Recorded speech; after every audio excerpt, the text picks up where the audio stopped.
ये कहानी है एक छोटे से गांव की, जहां के लोग सच्चाई की मूल्य को समझते थे।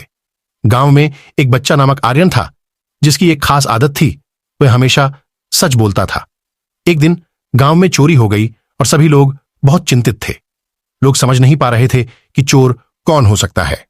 इस समय आर्यन ने देखा कि उसके दोस्त राजू और सुनील कुछ संदेहपूर्ण काम कर रहे थे। आर्यन को दोस्तों के साथ सच्चाई का मालूम था, लेकिन वह गांव की इज्जत के लिए खड़ा था। वह चोरी के मामले में सच्चाई बोलने का फैसला करता है। आर्यन ने गांव के मुखिया को सच्चाई बताई, जिसके बाद राजू और सुनील ने अपने काम के साथ पकड़े जाने का सामना किया।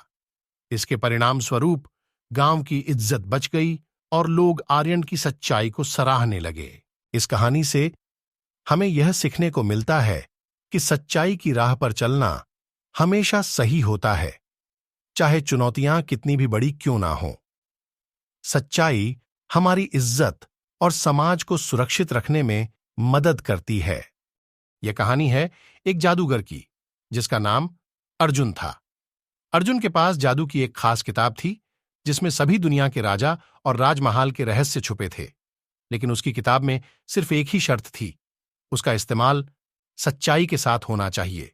एक दिन एक गरीब आदमी अर्जुन के पास आया और कहा, अर्जुन भैया, मेरे पास मेरे गांव के राजा की यही सोनी दस्तक है, क्या आप मेरी मदद कर सकते हैं?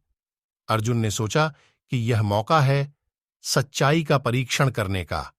वह आदमी के साथ राजमहल गया और वहां पहुंचकर राजा से मिलने का आलंब बताया। राजा ने सोनी दस्तक को देखकर कहा, यह मेरा ही है, तुमने मेरे खो दिया हुआ सोना पाया है। अर्जुन ने सच्चाई बोली, राजा जी, यह सोना इस आदमी का है और वह आपकी सोनी दस्तक को वापस करना चाहता है। राजा हार मान गए और सोना वापस कर दिया। अर्जुन ने सच्चाई की राह पर चलने का सबक सिखाया कि सच्चाई के साथ खड़ा रहना हमेशा सही होता है, चाहे चुनौतियां कितनी भी बड़ी क्यों ना हों।